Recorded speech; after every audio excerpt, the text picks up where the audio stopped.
ওই বর, আমি প্রেগনেন্ট হব। কী সব বলো? কেন, সমস্যা কোথায়?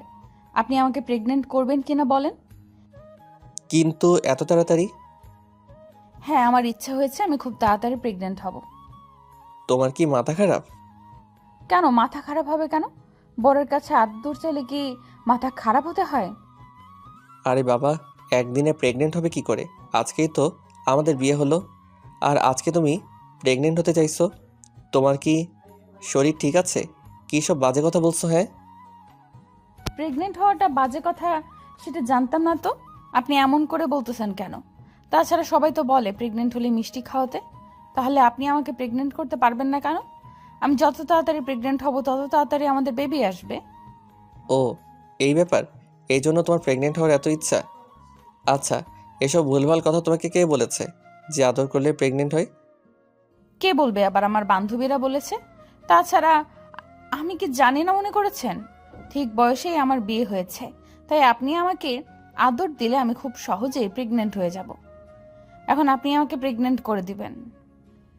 সিনথিয়ার কথাতে ঈশানের বেশ সন্দেহ হতে লাগলো। সিনথিয়া কি সবটাই বুঝতে পারে, নাকি সবটা জেনে শুনে ওর সাথে মজা করছে? আর তাছাড়া ও কি সত্যি ম্যাচিউর?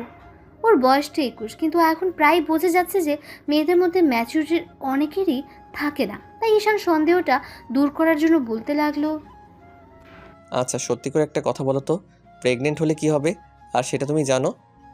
কি আবার হবে? প্রেগনেন্ট হলে আমি বাবুর আম্মু হব। আপনার বাবুটা আমার পেটে আসবে, তখন আমি 1 বছর পর আম্মু হব। আর আমি এটা জানি না মনে করেছেন? আমি সবটাই জানি। এখন বলেন, আপনি আমাকে প্রেগনেন্ট করবেন কি না? আরে বাবা, প্রেগনেন্ট করতে হতে তো অনেক দিন সময় লাগবে। তাছাড়া আদর দিলে যে প্রেগনেন্ট হয় তা তো নয়। আমাদের সবেমাত্র বিয়ে হলো, তাই তোমাকে প্রেগনেন্ট করতে গেলে তার জন্য তো তোমার সাথে অনেক কিছু করতে হবে। অনেক কিছু করতে হবে মানে? কি সব উল্টাপাল্টা কথা বলেন আপনি? উল্টাপাল্টা কথা কেন বলতে যাব? এখন তো মাত্র বিয়ে হয়েছে, তাই না? আদর করলে যে প্রেগনেন্ট হয় তা তো নয়। রোমান্স করতে হবে, অনেক বেশি রোমান্স করতে হবে। তোমাকে অনেক বেশি আদর আর ভালোবাসা দিতে হবে। তুমি কি সেটা নিতে পারবে বলো? দিতে হলে দিবেন, অনেক বেশি আদর দিবেন, অনেক বেশি ভালোবাসবেন। আমি কি বারণ করেছি নাকি? আমি তো আমার বরের ভালোবাসাটা পাওয়ার জন্য ব্যাকুল হয়ে আছি। আপনি সেটা জানেন না নাকি? আপনাকে সবটা বুঝিয়ে বলতে হবে। বুঝিয়ে বলতে হবে না। আচ্ছা, একটা কথা বলো তো, তোমাকে আদর করলে তোমার ব্যথা লাগবে না তো? তোমার কষ্ট হবে না তো? আদর করলে ব্যথা লাগবে কেন, আর কষ্ট হবে কেন? কেন কষ্ট হবে? তুমি সেটা জানো না? বরের আদরটা সবাই নিতে পারে না, আর প্রথমবার আদর করলে তো ব্যথা লাগেই, তাই না? নাকি তুমি এসব কিছুই জানো না? তুমি শুধু শিখেছো আদর করলে প্রেগনেন্ট হয় আর বাবু আসে। একদম আমাকে এরকম বলবেন না। আমি কি বাচ্চা নাকি? আমি সবটাই জানি, কিন্তু আমি তো কখনো আদর পাইনি। তাছাড়া আমার কোনো বয়ফ্রেন্ড ছিল না যে আমাকে আদর করবে।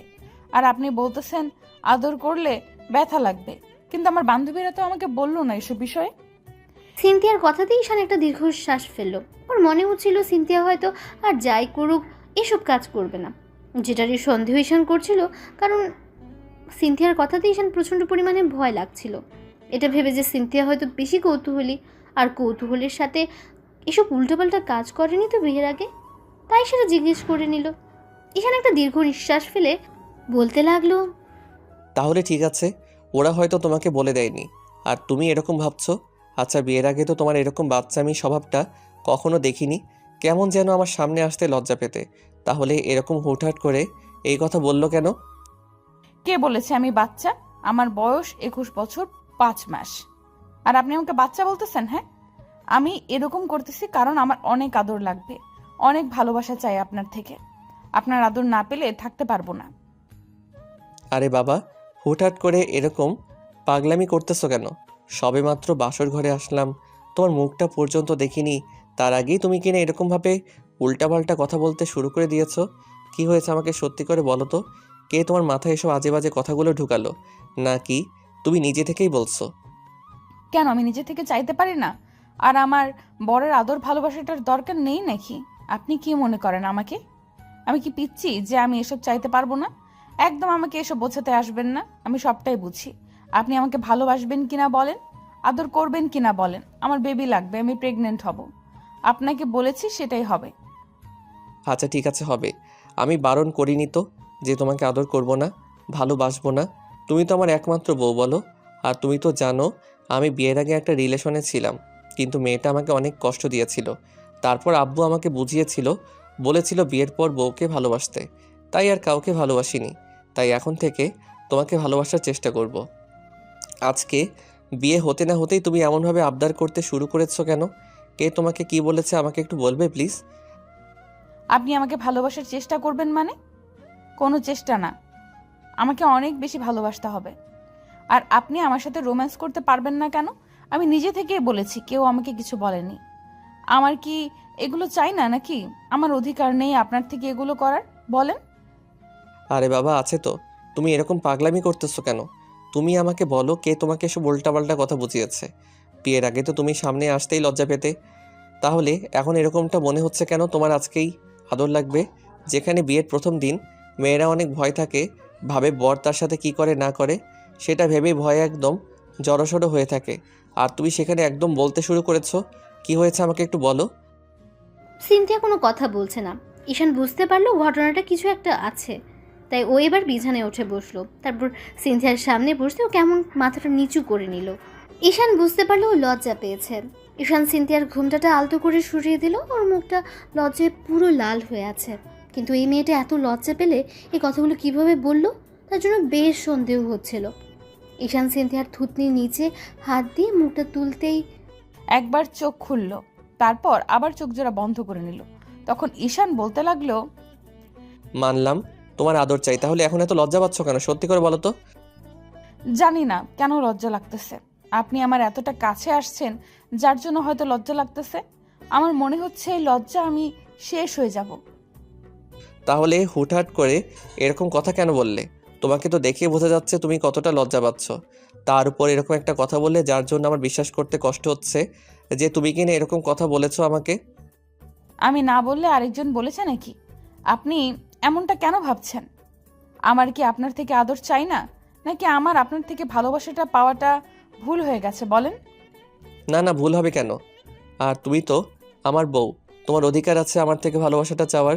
কিন্তু তোমাকে এসব কে বোঝালাম আমি তো সেটাই বুঝতে পারছি না। সত্যি করে বলো, না হলে কিন্তু আমি আজকে তোমাকে আদর করব না। সেটা কি তোমার জন্য খুব বেশি ভালো হবে? বলো। আর তোমার কাছে থাকবো না।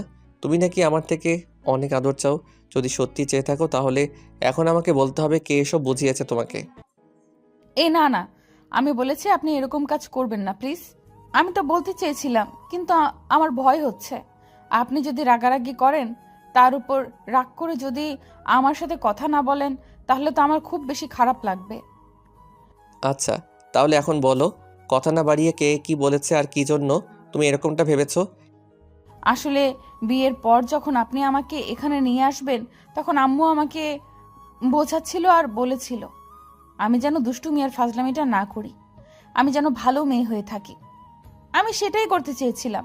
কিন্তু এই বাসায় যখন আসলাম, তখন আপনার আম্মু আমাকে অনেক বুঝিয়েছে আর বলেছে আপনি নাকি একটু ছন্ন ছাড়া মতন থাকেন, সব সময় কেমন যেন বাসার বাইরে থাকেন। আমি যেন আপনাকে আঁচলে বেঁধে রাখি, সব সময় অনেক বেশি ভালোবাসি। আর আপনাকে যেন আমার মায়ে ফেলে রাখি, যেন আপনি অন্য কোনো মেয়ের দিকে না তাকান। তার উপর যেন খুব শীঘ্রই আমাদের একটা বেবি আসে। আর বড় ভাইয়া নাকি এখনো বিয়ে করতে চায় না বলে দেশের বাইরে আছে, ওই জন্যই আপনাকে বিয়ে দিয়েছে। আপনি যেন আমার প্রতি মন দেন, ওই জন্যই যেন খুব শীঘ্রই আমাদের একটা বেবি আসে। আমি যেন আপনার থেকে আদর চাই, আপনি যেন আমাকে ভালোবাসেন সেটা বলি। ওনারা খুব শীঘ্রই দাদু ডাক শুনতে পায়। আমার খুব লজ্জা লাগছিল এসব কথা শোনার পর, জানেন তো। কিন্তু আপনার আপনার কাজিনগুলো আমাকে বোঝাচ্ছিল এটাই স্বাভাবিক, ভালোবাসাটা চাইতে হয়। যদি না চায় তাহলে বর অন্য কাউকে ভালোবেসে ফেলবে। ওই জন্য এরকম করে বললাম। আপনি আমার উপর রাগ করবেন না প্লিজ। আমি না এসব কথা আপনাকে বলতে চাইনি, কিন্তু লজ্জা পেলেও আমাকে বলতে হয়েছে। আপনি তো জানেন আমি আব্বু আম্মুর কথাটা কখনো ফেলি না। আর আপনার আম্মু তো এখন আমার আম্মু, তাই না? সিনথিয়ার এরকম বাচ্চানো স্বভাব ঈশান অনেকটাই অবাক হয়ে গেল। তারপর কিছুক্ষণ মুচকি মুচকি হাসতে লাগলো সিনথিয়ার মুখের দিকে তাকিয়ে। ওর লজ্জায় একদম লাল হয়ে আছে, ওর মুখটা কেমন টমেটোর মতো লাল হয়ে গেছে। ঈশান ওকে বুঝতে দিচ্ছে না ও হাসছে। সিনথিয়া চোখ বন্ধ করে কথাগুলো বলল। এবার ঈশান আলতো করে ওর কপালের সাথে ঠোঁট জোড়া ছোঁয়ালো। সাথে সাথে সিনথিয়ার শরীরের মধ্যে কেমন যেন একটা কারেন্ট বয়ে গেল। ও ও কেমন যেন একটু কেঁপে উঠল। তখনই ঈশান ওর মুখের দুই পাশে দু হাত রেখে বলতে লাগলো, এটা আমার ধারণা, কিন্তু এমন একটা চাঁদ আমার ঘরে থাকতে আমি অন্য কার কাছে যাব বলো? তোমার আমাকে মায়ায় আটকাতে হবে না, আমি এমনিতেই তোমার মায়াতে পড়ে গেছি। যেদিন তোমার বাসায় তোমাকে প্রথম দেখতে গিয়েছিলাম সেদিন দেখি তোমাকে ভালোবেসে ফেলেছিলাম, কিন্তু তোমাকে বুঝতে দেইনি। কারণ জানো তো, বেশি ভালোবাসা প্রকাশ করলে মানুষকে ঠকতে হয়, অনেক বেশি কষ্ট পেতে হয়, তাই তোমাকে বলতে চাইছিলাম না। কিন্তু আজকে তুমি এরকম কথা বললে, তার জন্য না বললে পারলাম না। কিন্তু আম্মু আর আপনার কাজিনগুলো তো এমনটাই বললো। তাহলে আমি কি করব বলেন? আমি কি চেয়েছিলাম নাকি আজকে থেকে আপনার কাছে আদর চাইতে? আমি তো চেয়েছিলাম আজকে আপনার বুকে মাথা রেখে সারা রাত গল্প করব। কিন্তু এরকমভাবে যে ওরা বলবে সেটা জানতাম না। আমি ভেবেছিলাম আস্তে আস্তে আপনাকে ভালোবাসার চেষ্টা করব, কিন্তু সেটা তো হলো না। আরে বাবা, আমি তো তোমাকে জোর করতেছি না, তাই না? ওরা ওদের মতো বলুক, ওরা তো বলছে। এই জন্যই যেন আমি তোমাকে অনেক বেশি ভালোবাসি আর তোমার দুষ্টমিটা একটু কমে যায়। এই জন্য ওরা আমাদের ভালোর জন্যই বলেছে, কিন্তু আমি তো চাই আমার বউটাকে সময় দিতে, তাই না বলো? সে তো আমাকে একটা সময় ঠিকই ভালোবাসবে, কি বাসবে না বউ? সিনথিয়া মাথা নেড়ে হ্যাঁ সূচক উত্তর দিল। পাগলিটা এখনো চোখ জোড়া বন্ধ করে রেখেছে।